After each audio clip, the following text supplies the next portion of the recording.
Hey guys, what's up? It's James. I'm in Connecticut, and this is fantastic. It's like in the 50s today, and it's like in the first day in the 50s. For as long as I can remember, basically I spent most of the last 3 or 4 months holed up inside, meditating and reading, and kind of just checked out. And so it's really nice to kind of to feel the sun and to feel the wind and to be comfortable outside, to not have to worry about how cold it is or my hands are going to freeze or any of that stuff. I can just be out here all day, And so spring has come, I guess, and that means that life is starting to look up. Inspiration is beginning to come, and thinking about what I'm gonna do with my life as always. Just continuing on in this path of life. But before I get too esoteric, I'll get philosophical. So, what I wanted to talk about today was some ideas on interdependence and philosophy of interdependence and stuff like that.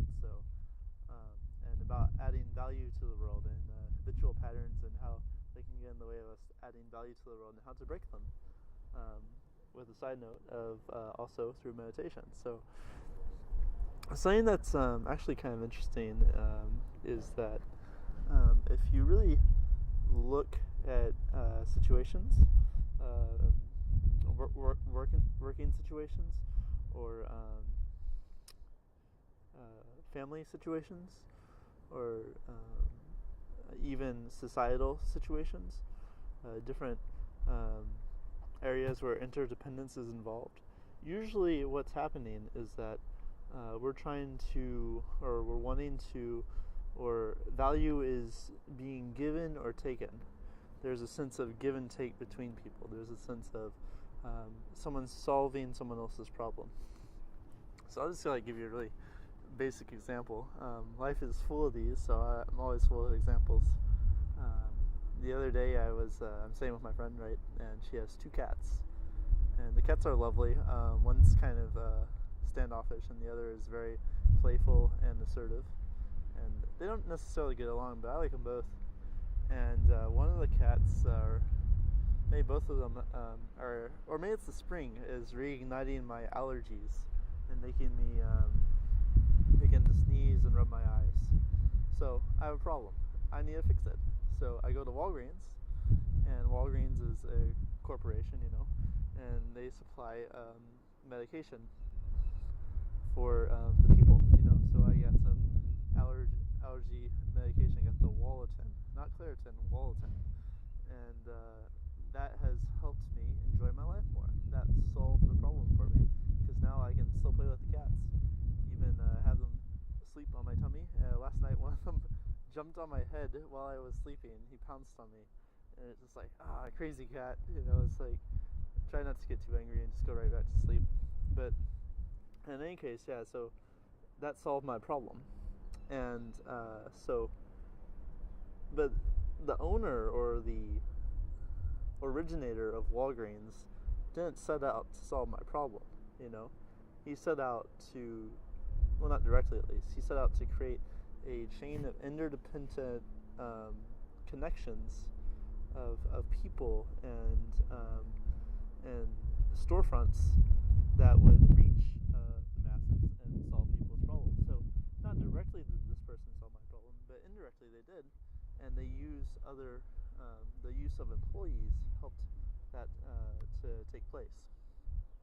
So if I'm thinking about what I'm going to do with my life, and I'm meditating a lot, and I'm perceiving interdependence, and I'm thinking, wow, there's a lot of people who work for other people. I mean, we're all solving each other's problems. It's a great overall project, that we're all helping each other with. But I really want to be really selective if I'm going to work for someone, and make sure that the problems that are being solved suit my skills and interests.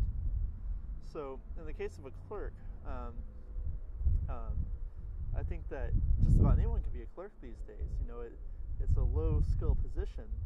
So in that case, it's saying like, do you believe in what the mission and what the ideals and what the background of the place is? So if you're a clerk at Walgreens, do you believe in helping other people to soothe their suffering through sickness, for example.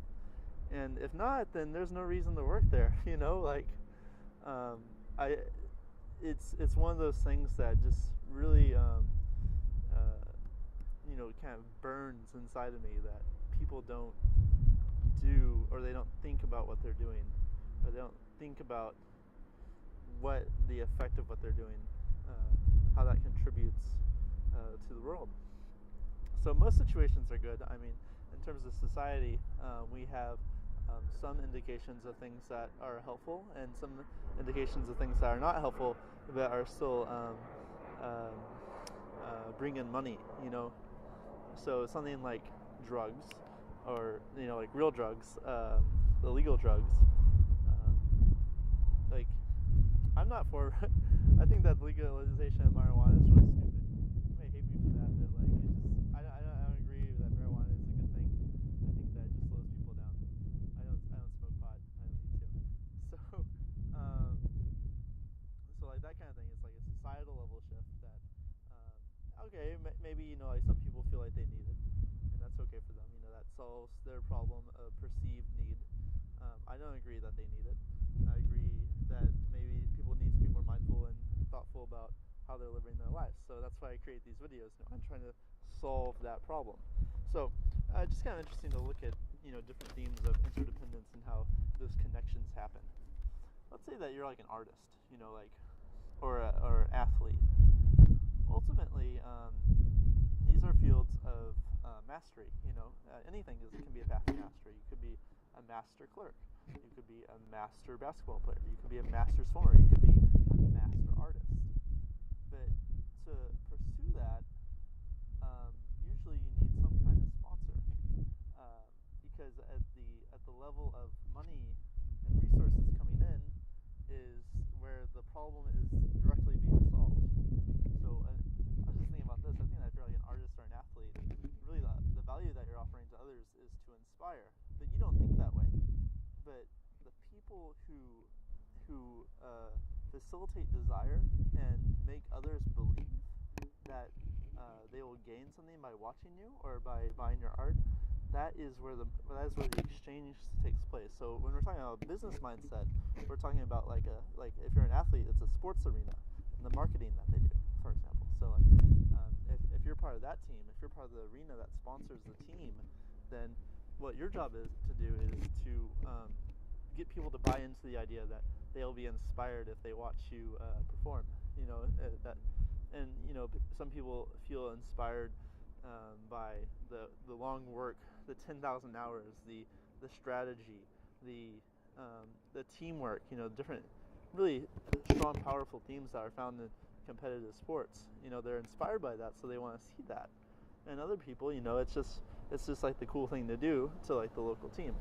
So in both cases, there's value that's being transmitted. On one hand, there's the sense of inspiration, and on the other hand, there's a sense of collective expression, collective coming together. So interesting to kind of think about where you're coming from in terms of if you want to be a performer in life, a entrepreneur, or a teacher. I think that's something that Anthony Robbins says, is that we're one of those three generally. I think that I generally fall in the teacher category, so that's why I like to make videos like this and just kind of talk. On the other hand, at times I'm also a performer. I meditate a lot, but it's not necessarily something that my intention is to give to others, to help others. If I was an entrepreneur, which is another route that I could take, I would want to create a business about meditation. Now, I would be the source of interdependence. I would be the person who creates the originator of the different chains of cause and effect. Different roles are available to us, and I think that a good place to start is to kind of think about where you or I or anyone falls into the hierarchy of things, into the structure of things. A sociological perspective will say, okay, well, there's a functional need. Okay, very well, awesome. There's a functional need for clerks, because if there's no clerk, well, then what may we need electronic means. an electronic checkout, but still, like, or maybe we need someone to clean the bathrooms, because if they're not clean, then it's not sanitary, and that's a problem. So, on one level, there is a functional need, but like, so, and people get paid for that. But if you have money, if you have a means of supporting yourself, then hammer that, hammer, saving for or investing in what you believe in. If you had the education and the experiences and the lifestyle, and maybe you've traveled. These are things I'm about to start talking about in a minute. If you've done those things, then why would you not, use that to the best of its ability? I guess that's more of a question I should be asking myself, because I've lived in 2 different countries other than the U.S. I have a master's, I have an undergraduate degree. I've done the game. I've read many books. So that's where I'm at right now. Really, is trying to figure out, how can I take all these great experiences I've had and contribute them to the world in a way that's meaningful. And that's why I kind of make videos about this, to kind of think it out, to think about what matters to me and why I'm on this earth. Other people might not have it so well, but part of my mission is to solve that problem by making this video, to just stimulate thinking, to stimulate people to think about what they're doing with their life, and ultimately I think that will lead to a better outcome. So I just wanted to present a few different ideas about skills and attitudes to cultivate to be the source of interdependence, the originator of cause and effect. I think this is a masculine thing. I think that in the pure masculine, I'm not talking about men, I'm not talking about women, I'm talking about the originator. I'm talking about the person who wants to start something, that has a mission, that sees perceived in the need in the world and wants to solve it. So that's a masculine kind of thing, a direction, a sense of purpose. Women can do it too, but maybe they have a more masculine style. Sex aside, we're just talking about interdependence right now. So if you have that fire, that desire to help people, or that desire to solve people's problems in a certain way, and you pursue it, then ultimately what you're going to be creating is an environment. And within that environment, people might be turned on, or they might be turned off, or they might be neutral. I think that generally we want to look at a situation, and not purposely, but the clarification and the specific detail that the more you practice and the more you become interested, the more detail and sophistication you're going to have with the environment that you create. So, for example, if I wanted to create, this was an idea I had today, was a online meditation television show. A level of sophistication, like on the first level, it's like, oh wow, that's a good idea, lots of good ideas in the world. On another level, it's creating it, and then thinking about, okay, so do I just want anyone to contribute to the show, or do I want established people to contribute to the show? Do I want to induce desire by creating headlines that grab people's interest by making them feel bad about themselves, or do I want to be honest, but at the same time maybe lose out on a lot of readers in the headline? Different themes like that.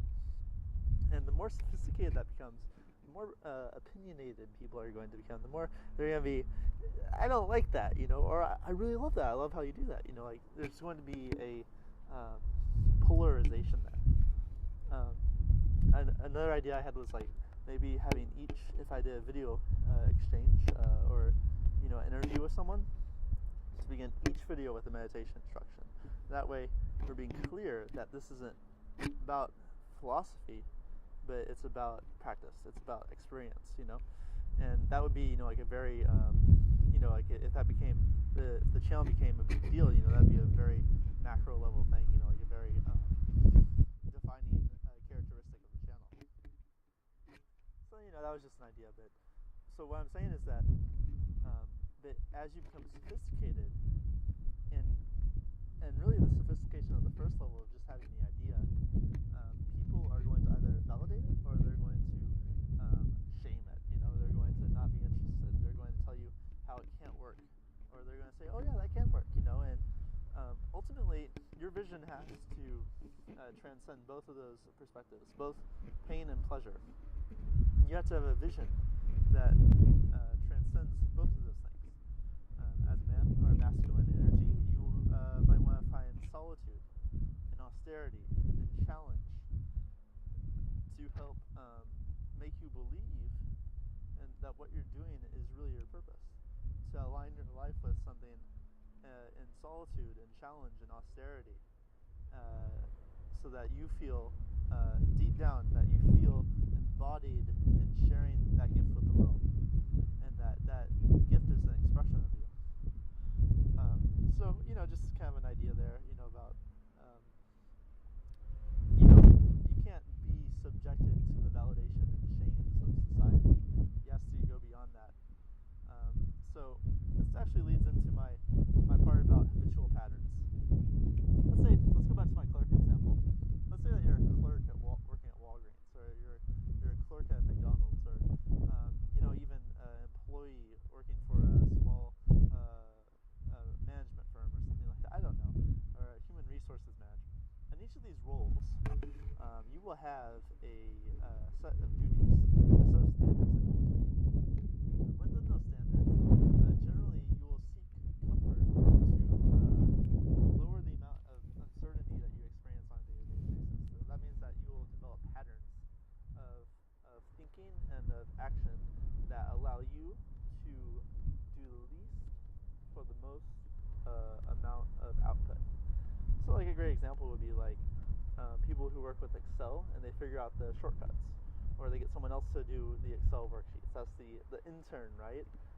Gets to do the data input in the Excel file, and so these menial tasks that are kind of important but not urgent, that we get other people to do, or we find a quicker way to do them. We would never even think about wanting to take any time with them, to do them, to make them last longer than they need to. And in general, we seek this kind of profit mindset in a lot of things we do. We seek it with, in business, cheap labor for high profit.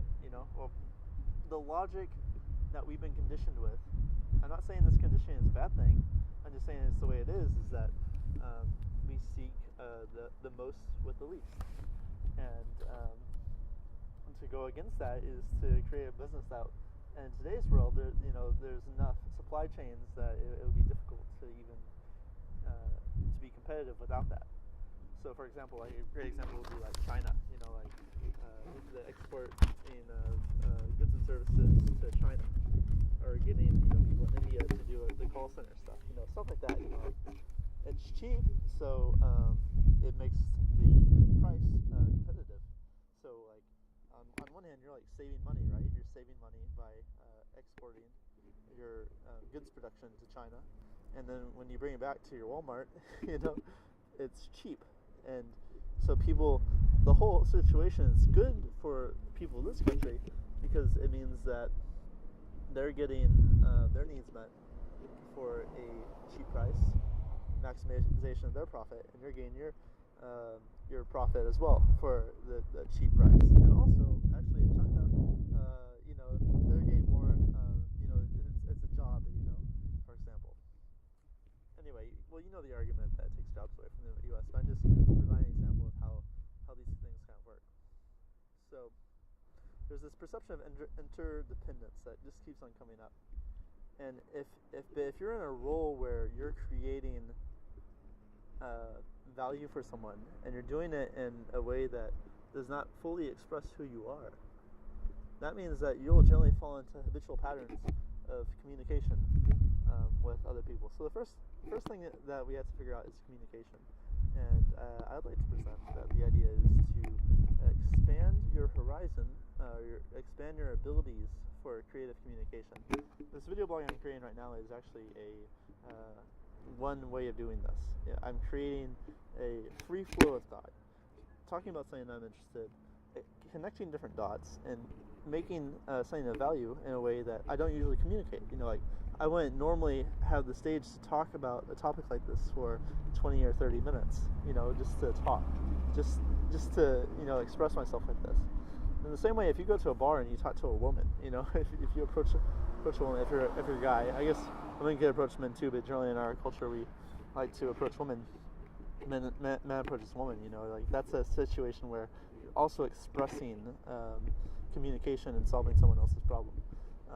If you do sales, that's another thing. So anytime that you have a chance to break from doing the same thing in terms of communication, that's very helpful. That's giving you the chance. It challenges you. It challenges you to break out of that low work, high reward mindset, because you have to begin to perceive how to solve other people's problems. This person has this very particular part of their problem that can't quite be solved by the blueprint. By the way that you've set up your way of doing things. So you have to address their problem specifically, and that's a chance to earn more money. So the problems that people have in the world are vast, and we have to think about ways that we can solve them, and the ways that we want to solve them, and the problems specifically that we want to solve. And if you can do this, then you'll be in really good shape.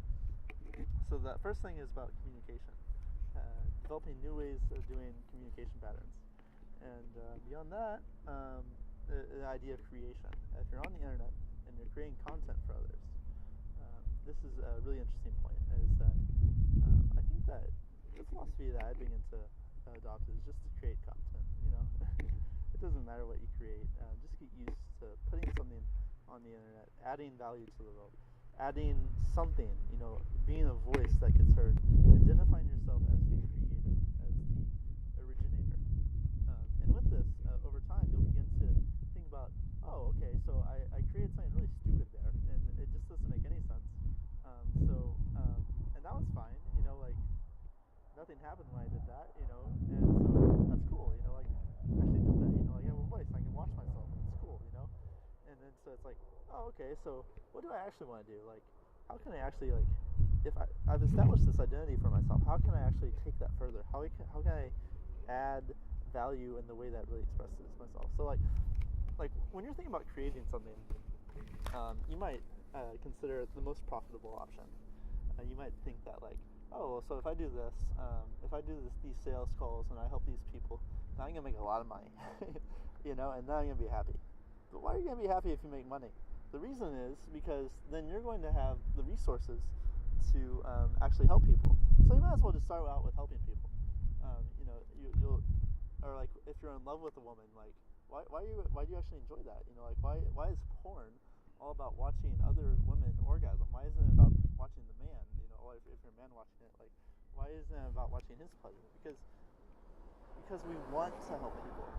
It's just in our genes. The self-esteem talks about the altruistic side of helping people.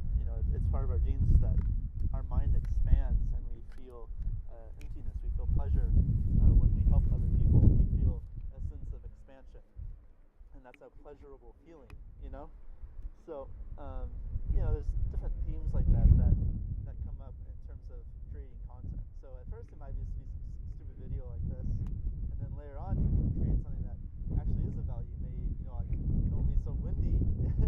I'll have like a back screen, and I'll be talking about meditation and how to meditate or something like that. That would be something that I'd eventually want to do, but just getting used to putting stuff out there, getting used to overcoming the fear of that.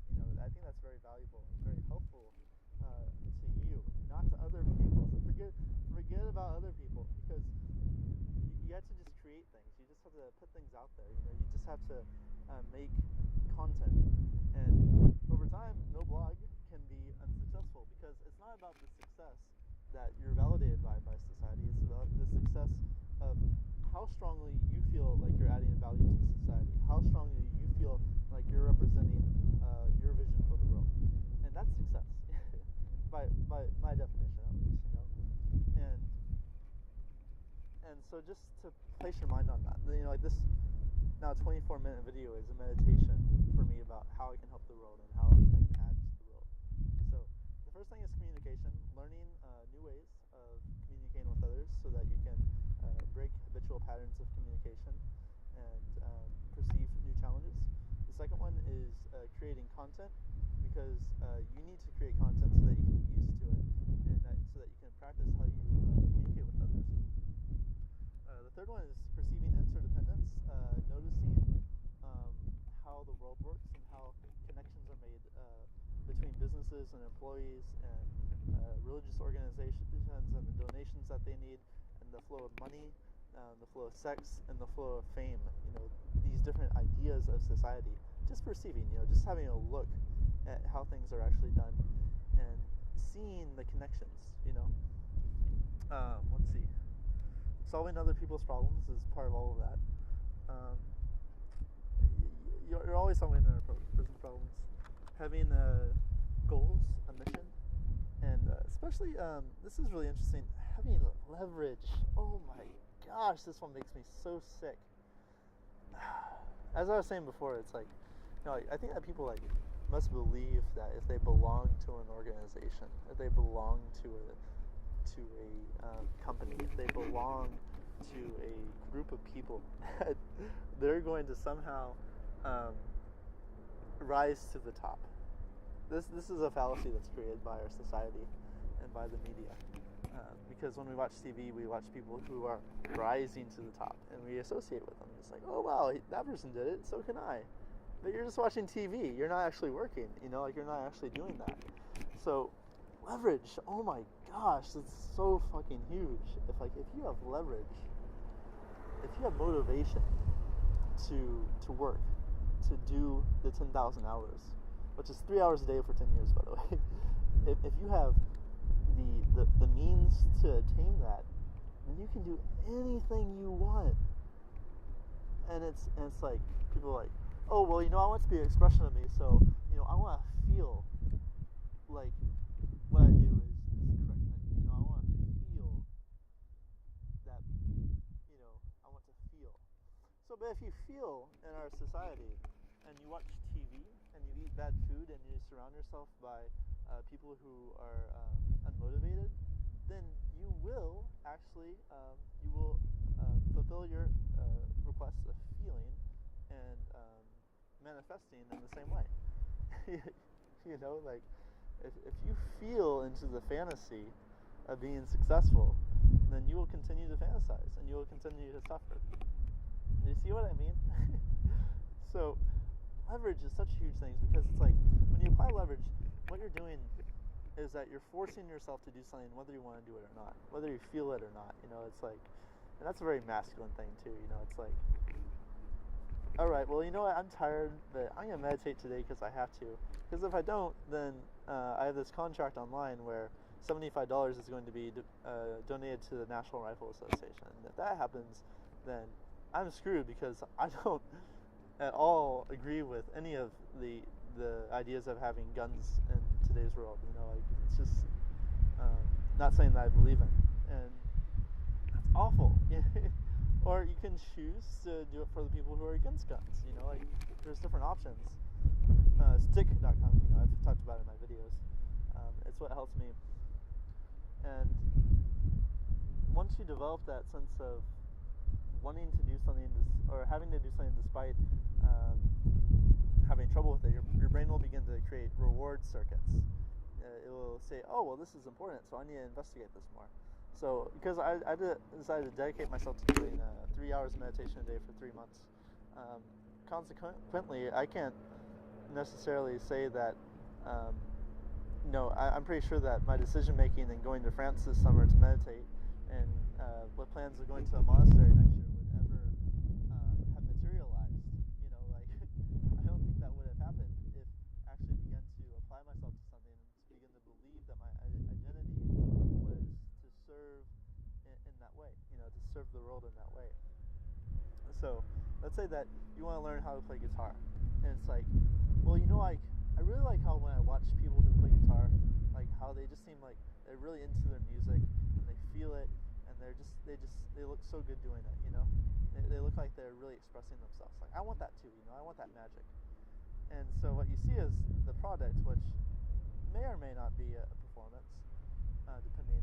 But if you want to get good at playing guitar, then you can't just rely on your feelings. You have to rely on a path of accumulation where you just practice and practice and wood shop and practice and chuck and chords and sore fingers and all of that, and you have to do that for a really, really long time, or if you want to get out of a job that you're in, it's the same thing. You have to work beyond what you feel like doing, and there's still room for you to feel, but let that happen outside of what you're doing. I mean, by no means like it shouldn't be like, oh, like, well, like, don't feel and then like work, like you still need time to like for yourself, like that's still really important. So that's the thing about leverage, is that it's just like if you get leverage, you can do anything. Check out stick.com. And the opposite of kind of that mindset of work is having a compassion and empathy for the world, and that's really important, I think, because if you're not connected to the suffering of the world, then you don't know really how to solve other people's problems. So I think that's the thing of rather than something that's already been mapped out, that it's rather a thing of personal preference, or seeing what you see in the world versus what another person might see in the world. So let me give you a good example. I was like really involved in like this pickup stuff for like 2 years, and I've kind of drifted away from it actually to pursue more meditation type of understanding. And but in the middle, I found that I would go to a meditation center and try to pick up girls, and people weren't really about that. I didn't get any direct evidence, but I got the sense that people were kind of put off by that, which makes sense. People are there to be very serious and practice and stuff like that. But if I didn't have the game, then I wouldn't even realize the spirituality that comes with the merging of masculine and feminine energies. So when I talk about spirituality, I don't exclude sexuality from that discussion. I think that's very much part of it. And even at the higher levels of meditation, the tantric levels, sexuality, sexual energy is part of that. So I don't I don't like to say spirituality is not about having sex, and you shouldn't pursue you shouldn't have an approach mentality. You should just do your own thing and that kind of mindset. I don't like that. So when I make videos, or like kind of like this marketing or sales approach is kind of similar, is that you're approaching people to solve their problems rather than having them approach you. It kind of comes from that philosophy that I want to help other people, and so I'm going to approach them. And that's a masculine way to solve things. Like a more feminine thing would be maybe to let people come to you. Or at least in how we express masculinity and femininity in our culture, is that the masculine is the approaching energy. So like if I approach someone in like a dharma center, they might be put off by that, but it's if it's well intentioned, which is by my standards, that's where maybe some conflict comes in the picture. It's difficult. That's difficult to figure out, but I think it's definitely worth the time to actually go through and really think about, like, okay, this is, and be intentional. Like, this is something that I believe in, and this is the way that I want to sort of spread my message to the world. So this is how I'm going to do it, and that's the intentional thing. Like that's the selfish thing, and that's completely fine. I think I'm saying it. Maybe someone else won't, but that's what I believe in. So that's how I'm sharing it. It's an expression. I'm expressing what I'm talking about, basically. So, oh man, I just kind of went on for 33 minutes straight there, just talking.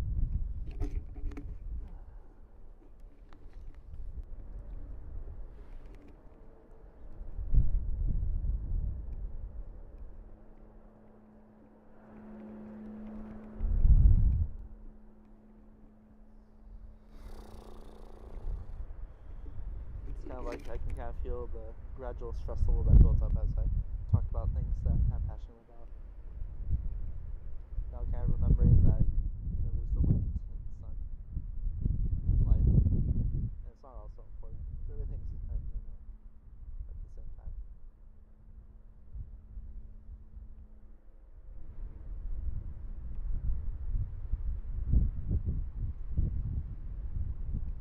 Alright guys, well, thanks for tuning in today.